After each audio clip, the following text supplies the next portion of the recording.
Hey everyone, this is Nathan with Saybrook Insights. It's good to be back here today. We're going to kick it off in high gear. To say healthcare in America is struggling right now might be the understatement of the century, not to mention our public health infrastructure and everything that informs it. So that's the high gear we're in, right? There's a lot going on all at once.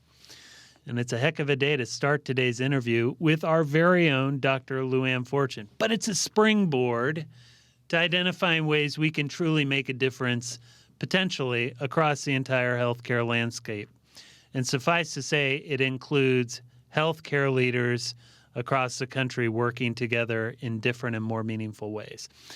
I've seen, and I'm sure all of you have seen firsthand or even secondhand, the ways in which hospitals and health systems work. And so much of it can seem dysfunctional.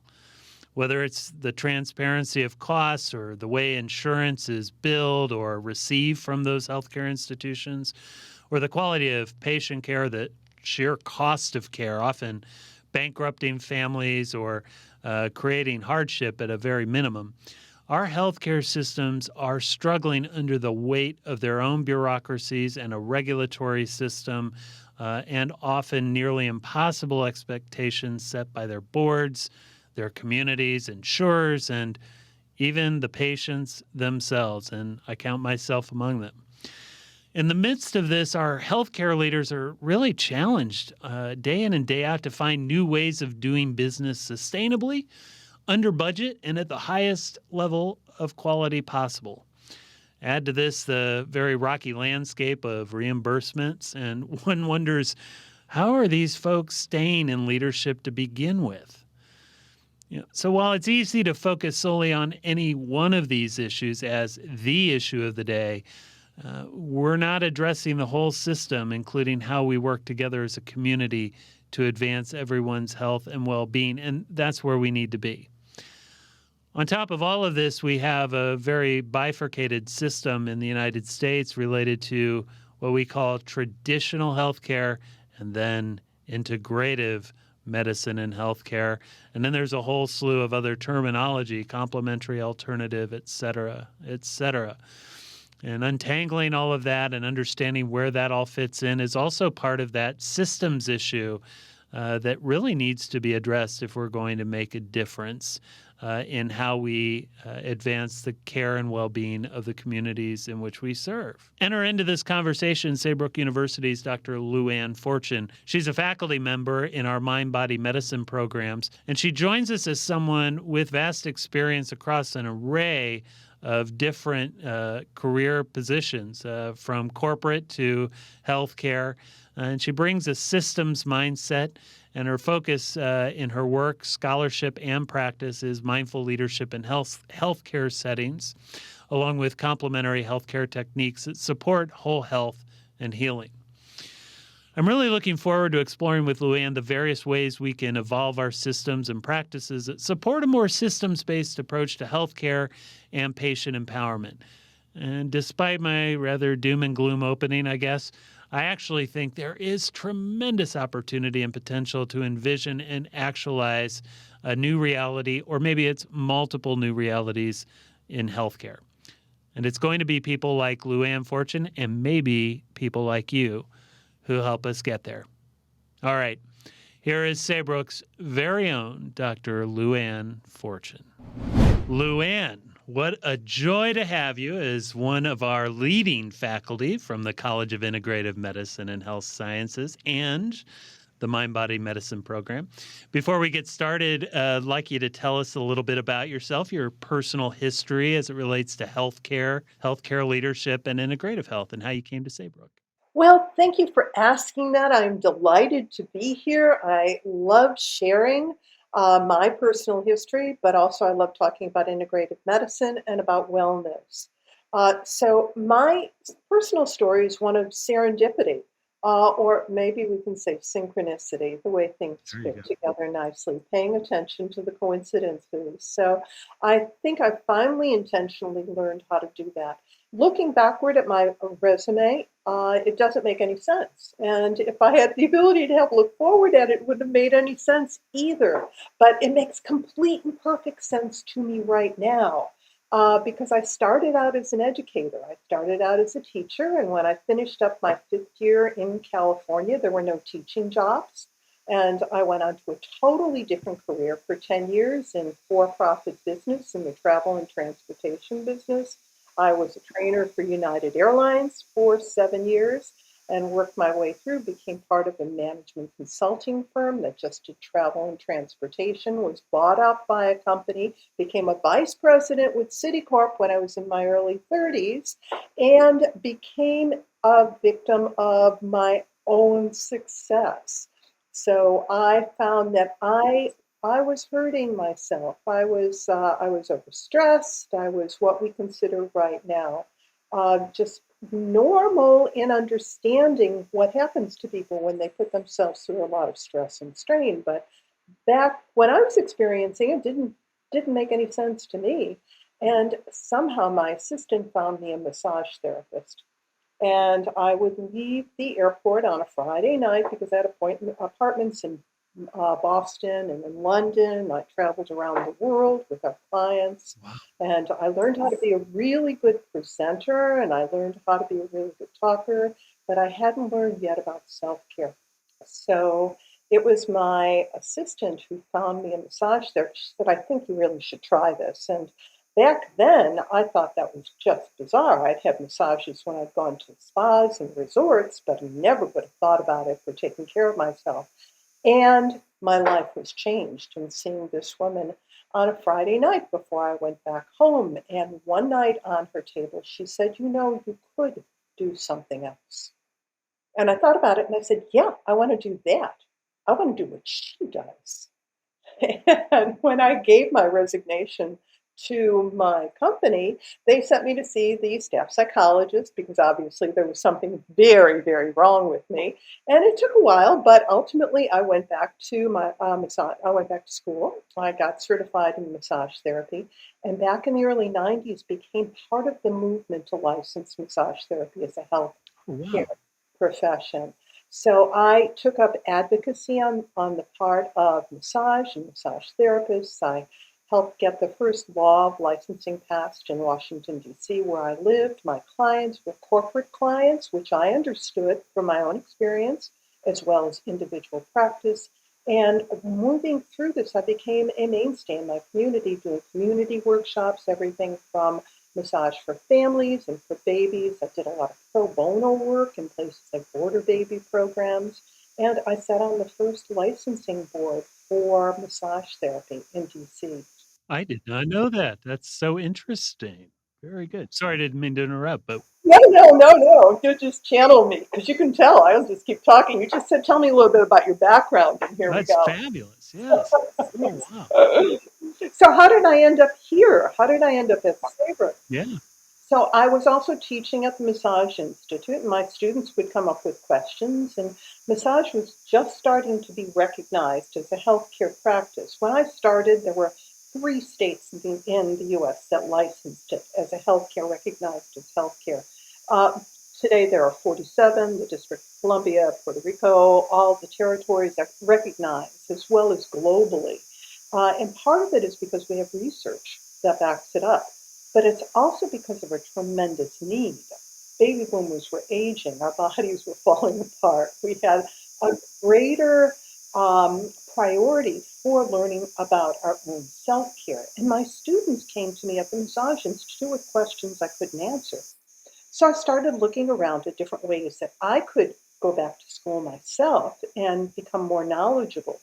And I looked at psychology programs. No higher ed to this day. There's no Ph.D. in massage therapy that I know about. But I also knew I was taking a more holistic approach. So I ended up getting a Ph.D. in human development. And that's what I have. My research has been around massage therapists, how they work with clients, what their experience has been with licensing and the process of professionalization, and how massage fits in as one of the complementary practices that we know of today as integrative healthcare. That's great. And then you found your way to Saybrook after that. Like, I mean, what a rich history you've already given, but And you've been at Saybrook for a while. So how did you find your way to us? Well, there was no program in mind body medicine when I was in my program doing my Ph.D. And one of my committee members knew about the work of our founding program, Jim Gordon, Dr. Gordon, and she knew about his work, and she introduced me to him and to Dr. Donald Moss. And I had just defended my dissertation when I met Don Moss, and pretty much hired me right on the spot, but didn't have a job for me yet. So that was back in January of 2012. So I've been around since almost the beginning. The program was fairly new, and I've just been so honored to be part of building the program, not only in mind body medicine, but in complementary and integrative healthcare that we have.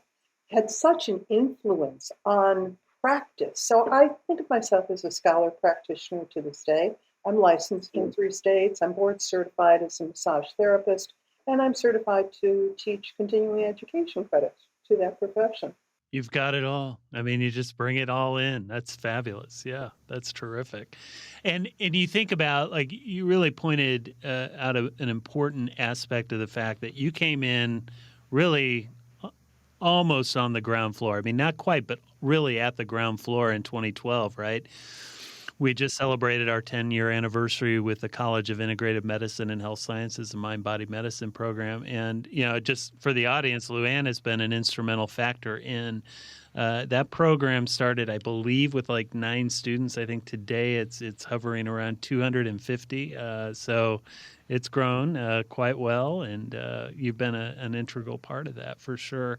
How have you, when you look at kind of the landscape of integrative medicine and healthcare right now, and we're going to get into some details around the healthcare industry because I know you teach the healthcare leadership, mindful leadership specialization, but I am curious where you see things headed in terms of integrative medicine and health, because you were on the really ground floor with massage therapy. You've seen it evolve. What's happening, churning right now in this space as it relates to mind-body medicine, et cetera? Nathan, that's an excellent question, and it's one that we continue to ask ourselves. And because it's a scholarship-based program, I monitor the research every day. I'm watching to see what's going on in research, but I'm also active in practice. So I stay involved with what's going on a practice level. So for an example, 10 years ago, integrative medicine was not a term. We talked about what I'm doing and what we're teaching is CAM, complementary and alternative medicine. So NIH changed that. They changed the terminology, and the words we use are powerful. We believe that, right? Because we're scholars. So it's the way that we write things, the way we talk about things, and the system, because I see this very much as a system of healthcare delivery and healthcare consumption and healthcare promotion, as well as healthcare as an aspect of mind, body, spirit. So what's happened over the last few years in integrative healthcare has been really interesting. Up until about 3 years ago, I think we'd all anticipated that integrative medicine had an opportunity that came out of the opioid crisis. Mm. And that, in large part, is because there was a turn away from pharmacological interventions because, in many cases, they just were not working. And we have seen repeated cases of trauma. For example, the U.S. military is one of the largest consumers of integrative healthcare to this day. The VA system has been instrumental in very different places across the country in introducing different practices. So initially we were looking at things like massage therapy or chiropractic or acupuncturist components. And now we have a better understanding that it's an entire system that is what can be part of the movement to changing the way we deliver and experience healthcare. So there we are on the cusp of this about 3 or 4 years ago. Big opportunity for integrative healthcare to step in. I was actually part of a group that lobbied in Washington, D.C. We provided testimony to congressional committees about exactly this. Opportunities for working with underserved populations. And then we get COVID. Yeah. So what happened then in 2020? Who wants to talk about integrative healthcare when everything is being triaged as an emergency? That's When right. we go back and we entrench in primary care. And we were still seeing some integrative healthcare being used for COVID, but it was happening in different parts globally, or it was happening to mitigate what the effects were to help with recovery. Today, I'm sad to say that I think the biggest opportunity for integrative healthcare is in long COVID.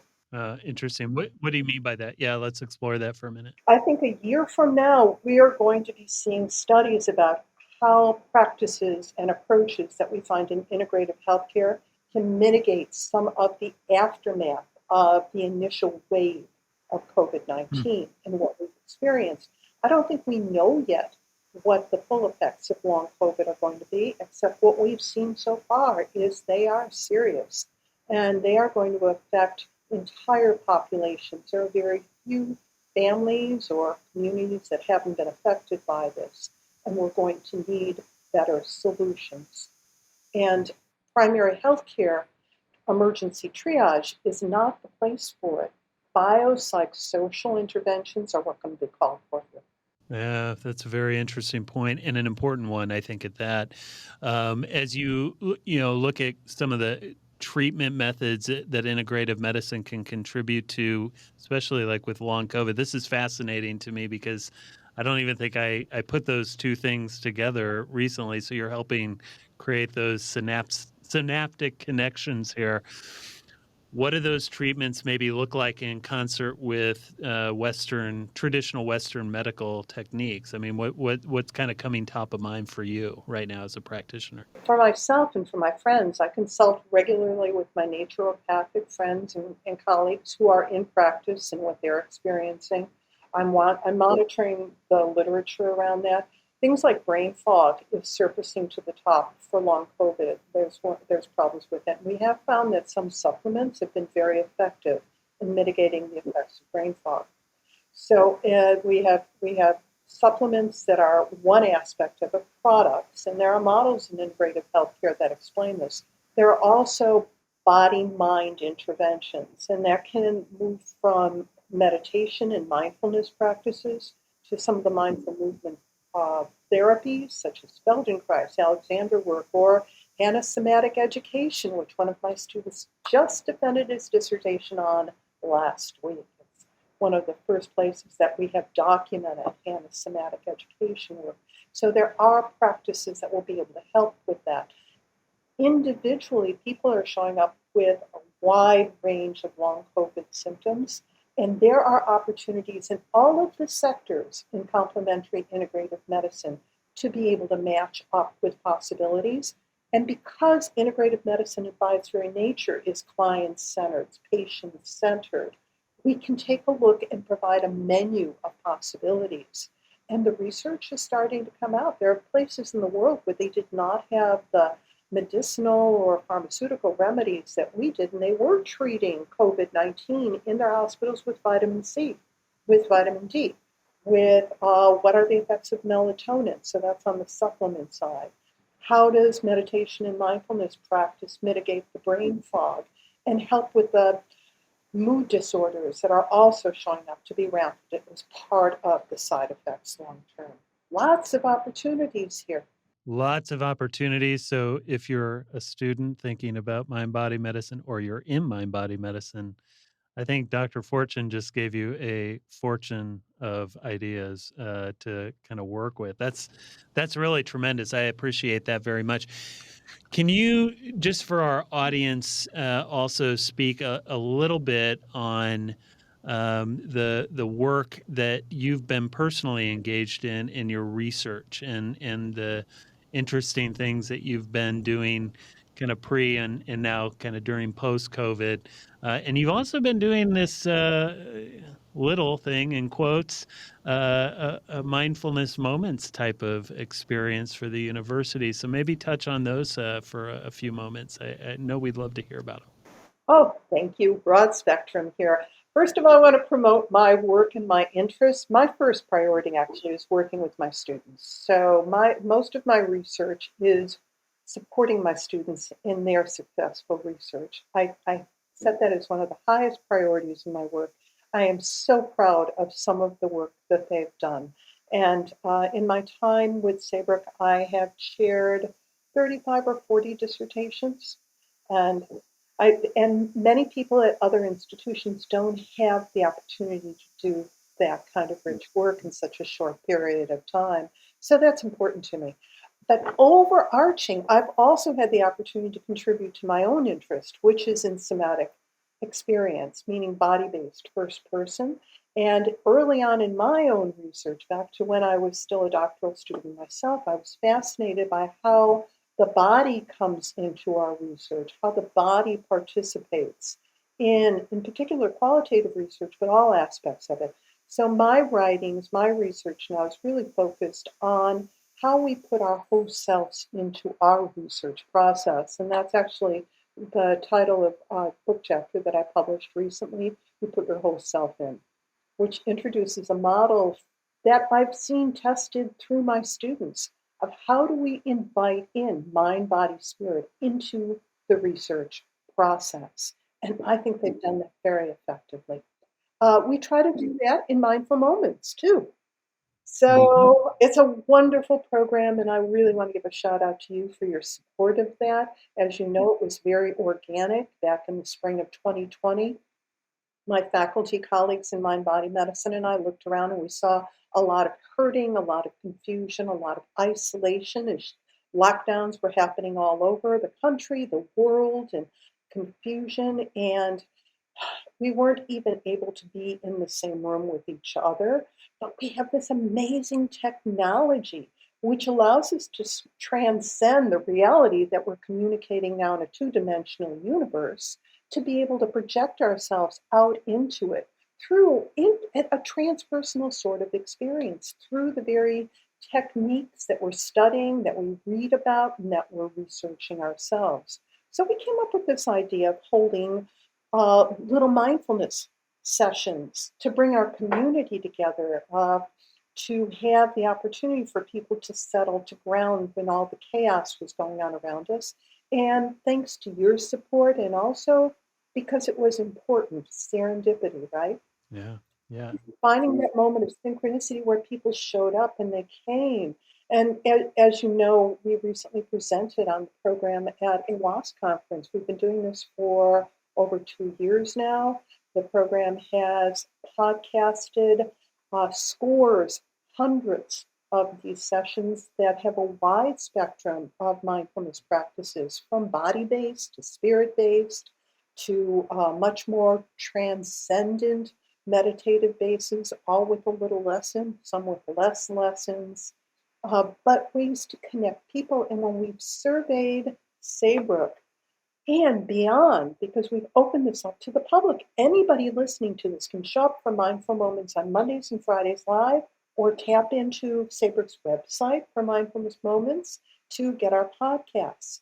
When we've surveyed, the most consistently important thing that showed up is community, and how important the virtual hug has been to people during these times.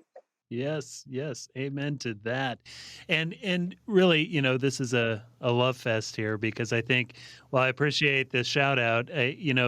Listen, faculty across the country and especially at Saybrook, I guess I'm partial or biased here, are very busy and engaged, and our mind body medicine faculty and their colleagues and guests who join them periodically from our different programs have largely volunteered a lot of time, hours, and into giving this really life.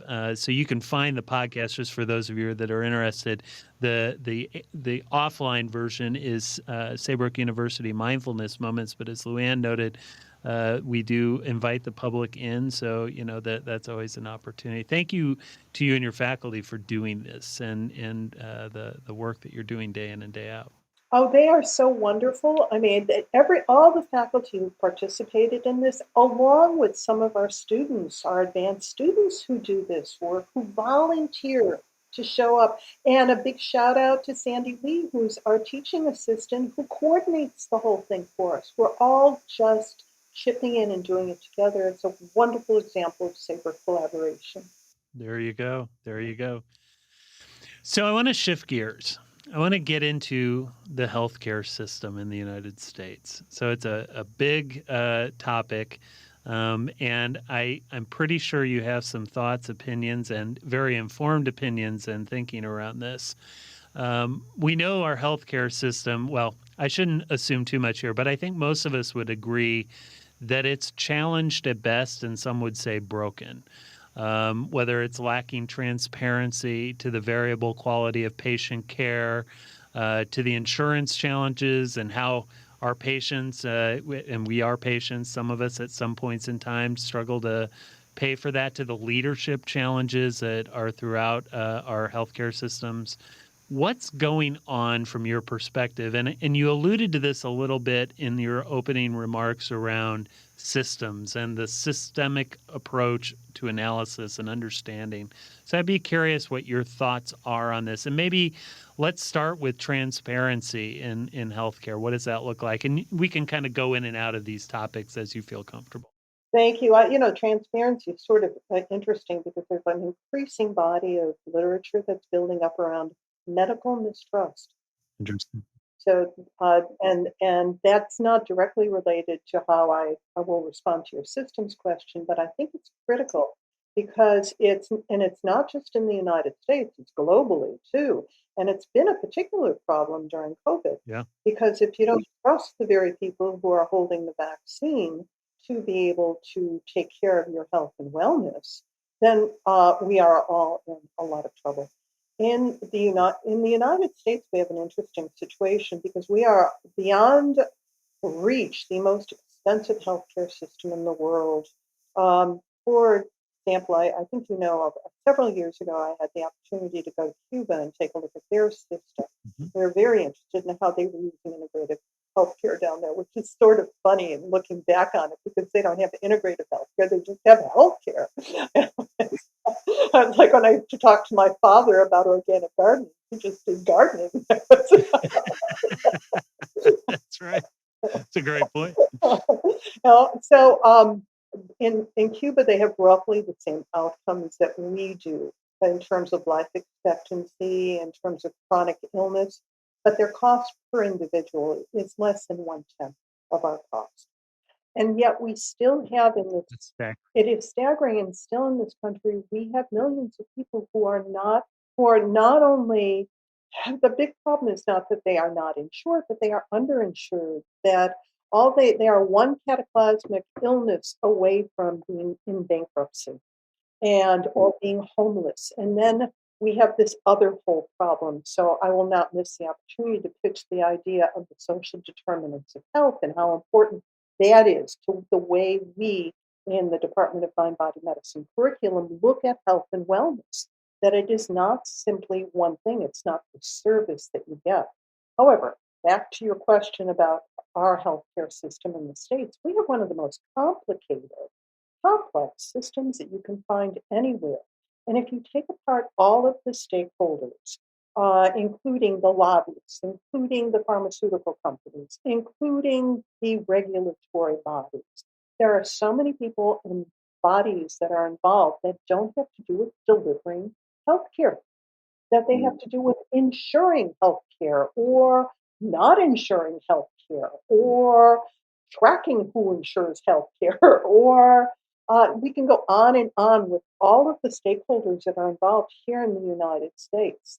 So the alternative is very simple, but it's not necessarily very popular, and that is to nationalize healthcare and to eliminate all of the bodies that don't have to do with delivering and researching, providing healthcare. Wow, Luann. Oh my, you've just stepped into the landmine of healthcare politics, but this is good. It's good. So the nationalization of healthcare comes with a lot of challenges.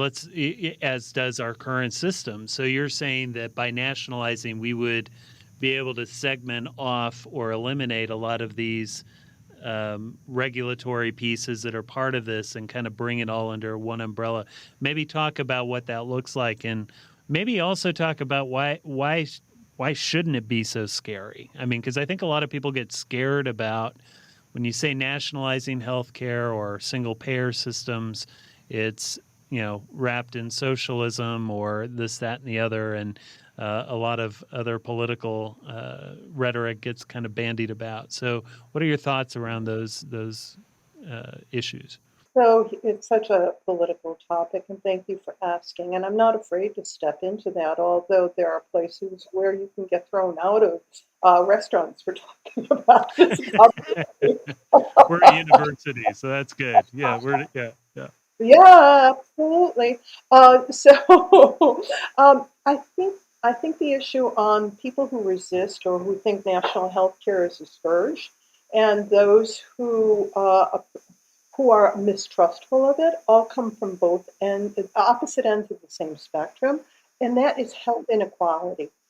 That's the lack of equity that's associated with the system that we have here. So I'm very active in an organization called I Am for Us, plug for I Am for Us, integrative medicine for underserved populations. And integrative medicine can fit into the Medicare and Medicaid model as well, but that's probably a whole other podcast. But whether or not we resist national health care also depends on what level of income, what availability we have, what is our access to health care. Because if we have unlimited financial resources, then possibly national health care might look like a threat, that it's going to take access away from us, it's going to take something away from us. Or what about all the people who don't even have basic primary care, who can't get basic perinatal care, can't get basic infant care? The infant mortality problem in this country is terrible, and there is a huge equity issue around that. So it's the haves and have-nots, Nathan. And that, unfortunately, is much like other things in the United States, such as housing, affordable housing, access to clean air, clean water, and all of those pieces of the social determinants of health that go into making us capable of being the wellest people that we can be individually. Yeah, fair enough. So I might be getting off track a little bit here, but I don't want to insult those who are listening in who think that we have the greatest healthcare system in the world. What I'll say is that might be true for some, but it's not equitable. Well, and I think if you look at the healthcare outcomes right now in the United States, we're definitely not at the top of the heap when it comes to the points you raised, infant mortality in terms of general healthcare outcomes. We do have, and I think to be fair to our healthcare system, and not saying you aren't being fair, but we have some amazing healthcare systems in this country, and some valiant, courageous, and incredible doctors and surgeons, physicians, and practitioners. But to your point, it's the access and equity of care that is really at issue when it comes to how healthcare is delivered. I would also say, I mean, I think it's really interesting you bring this up.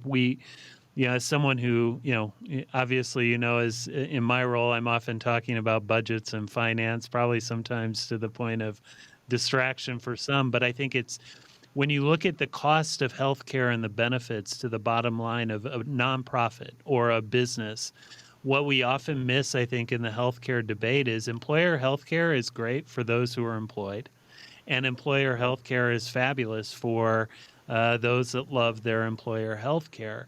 But in terms of the richness of the offerings that can be provided, it is so variable depending on the employer, depending on the job that you reside in or that you're a part of.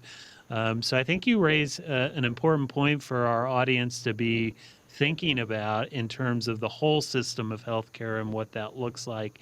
I'd like to sort of bring us into this discussion too, though, around, okay, so we've got the system we've got at the moment, short of a national health care referendum, which doesn't appear to be coming anytime soon. What are some ways that, you teach in, mindful leadership? It's a really powerful set of courses and techniques that you use.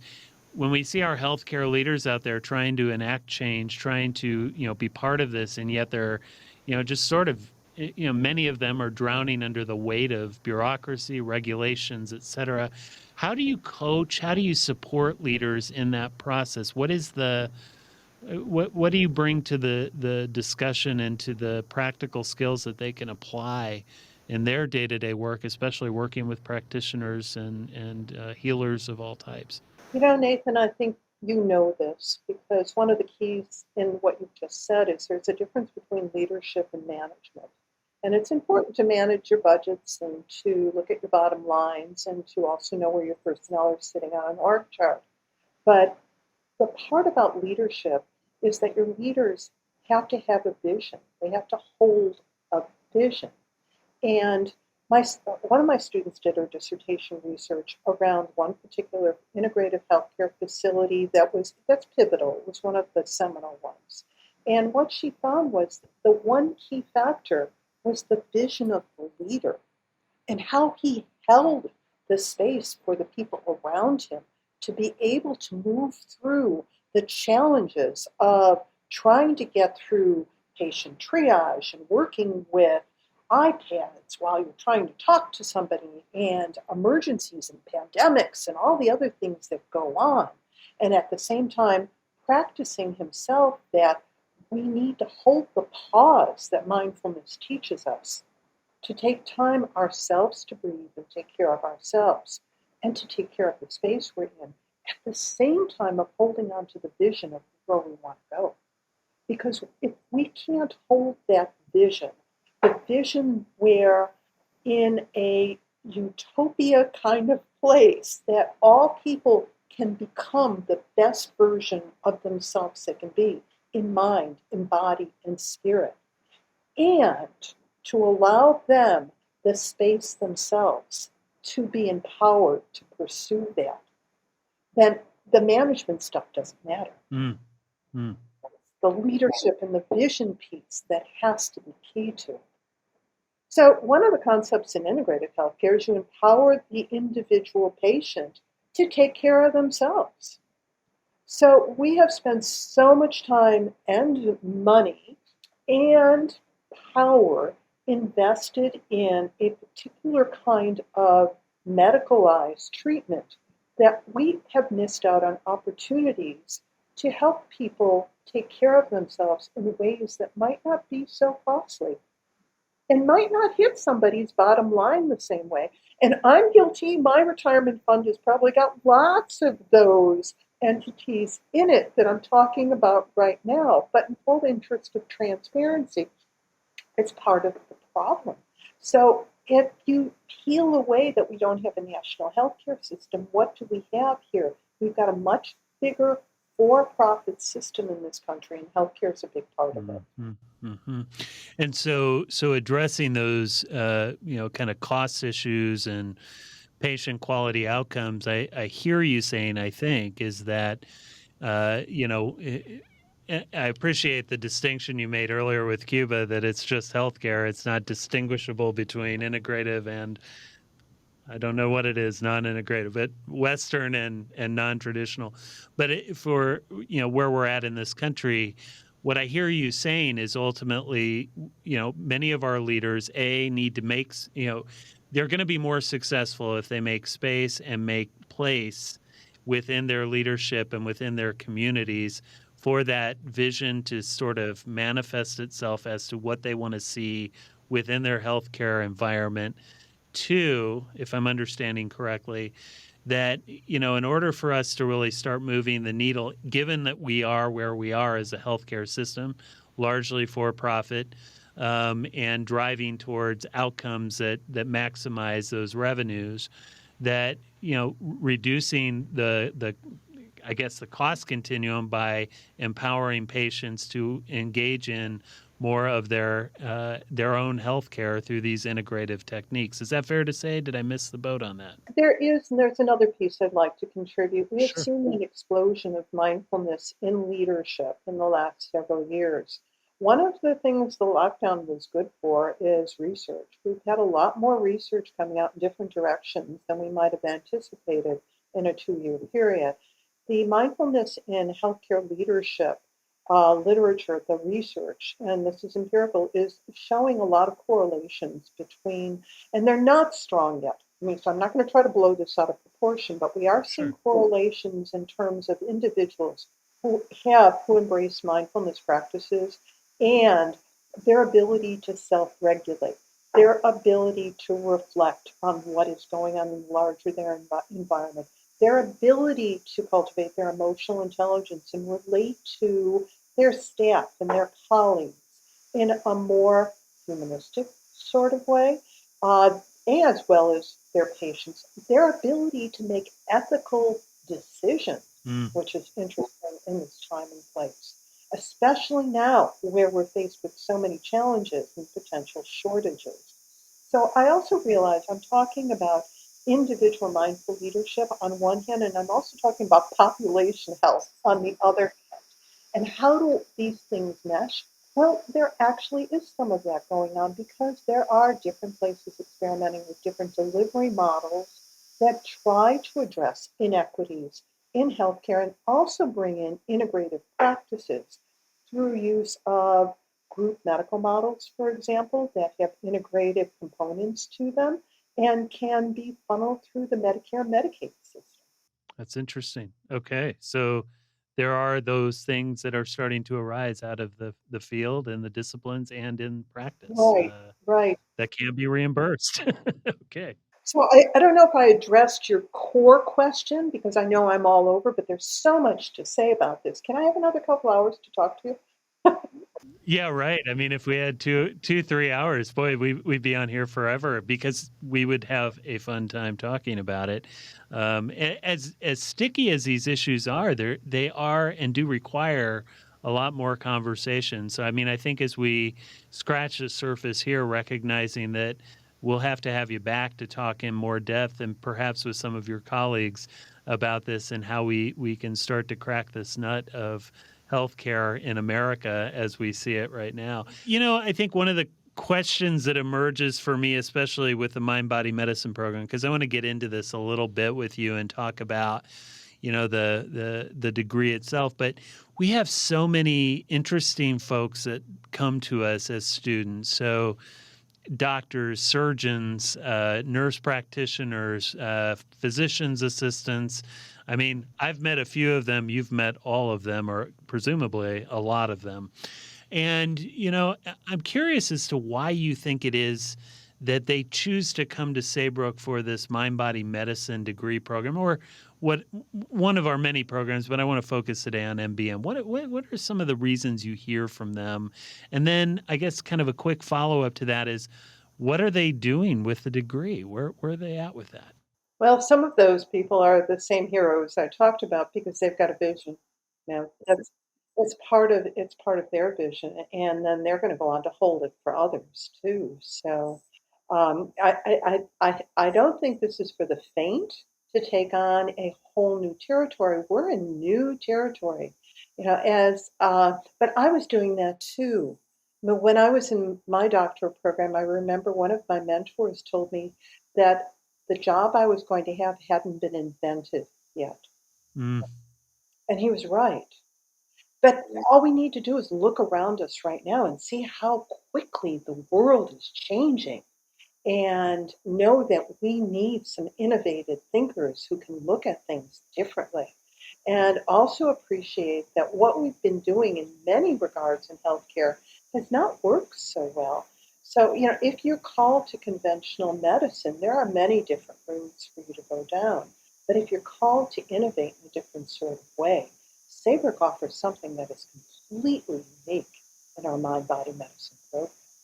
that's great. That's great. And so these physicians or healthcare practitioners who come from that space see us and find us. What are you seeing them doing in terms of scholarship and application? And it depends on the individual. Some of them are taking what they have learned here, what they've researched here, and how they have developed, because this is a transformative program. And they're going out and they're introducing new programs and some incredible examples of that out there right now. Others go back to their niche, whatever it was, be it a psychotherapist or an occupational or a massage therapist, but they're doing it much broader, bigger ways. They might be leading organizations while they're doing that. And then we're seeing also a change in our students as integrative medicine changes more and more to a shift to the individual learning how to take better care of themselves. More and more educators are coming to us. And I know just, Interesting. yeah, not just educators who are I mean, I've got students who are teaching in primary school. I have those who are teaching in community colleges. And they want to take the work that they're doing as educators to a higher level. That really excites me. That is awesome. That is part of the important work we need to be doing nationally and locally for sure. All right. No, that's great. So, maybe in a nutshell, since we're running a little short on time, again, we could go for hours here, right? Briefly describe the mind body medicine programs. We have a master's and a PhD. What does that look like, again, in a nutshell? And for our students or prospective students that are interested in this, you can find us online and I'll give you information on that here at the end. But Luann, what are some kind of nuggets for our prospective students out there? Master's program have 36 units of credit, 32 units of credit. Depends on what you do in your minor. It depends on whether or not you're going to do another certification. For example, you can get your certification as a healthcare coach as part of the program, and many people do that, and that is an ICF certified program. In our PhD program, 75 units of credit, which includes the time doing your dissertation, or the credits during your dissertation. And it is original research. You put together your own question, you form your own committee, you get a lot of support for us. 21 units of research courses are embedded there, and you can choose a concentration. As you mentioned, mindful leadership in healthcare is one of those concentrations. But there are others too: applied psychophysiology, integrative functional nutrition, and our new program in contemplative end of life, which is a really exciting specialization. We're seeing a lot of interest in those who have been doing hospice work or nursing work already in one form or another, coming in for that. Okay, great. And so you can pursue that at the master's or PhD level, those specializations or concentrations in either program? They're minors at the master's level. They are specializations at the PhD level. Great distinction. Okay. And then so master's about a year and a half, 2 years. For a PhD, what are we talking about in terms of time and commitment? If a student is really motivated and they want to kind of move through and really get the information, and not only get the information, the skills, about how long are they looking at, and what's the credit unit for that? You know, one of the nice things about our program is it is flexible so that you can take as little or as much time as you need as long as you move through and you've met all the requirements. So if you're doing a master's, you're probably looking at 2 or 3 years. We have a capstone essay project at the end of it. So it's usually pretty limited at the end to one semester. Some people take a little bit longer. On on a PhD, it depends how long it takes you to do your research. So we're finding that students take 2.5 to 3.5 years to move through all of their coursework, and then they can take anywhere from 1 year to 3 years doing their research, depending upon what their research is. Okay. So about 4 to 5, maybe 6 years at the most. But the beauty of this is that most of our students are working full time, and they tend to be midlife learners, so that they also are raising families or taking care of others within their community while they're doing their programs. So the flexibility of it is quite wonderful. We think we provide a lot of support too. We assign a faculty advisor from the time our students enter the program. And then let's say I'm your faculty advisor. I will stay with you, work out your program plan for you, help you make critical decisions about what courses are best suited for you, and then help move you toward your ultimate capstone or dissertation research. Thank you very much, Luann. So we're coming into the last three big questions. These are rapid fire, if you will. Maybe not rapid fire, but quick answers here that come off the top of your head from our local amazing scholar and practitioner. So, all right, last question related to kind of the Saybrook experience.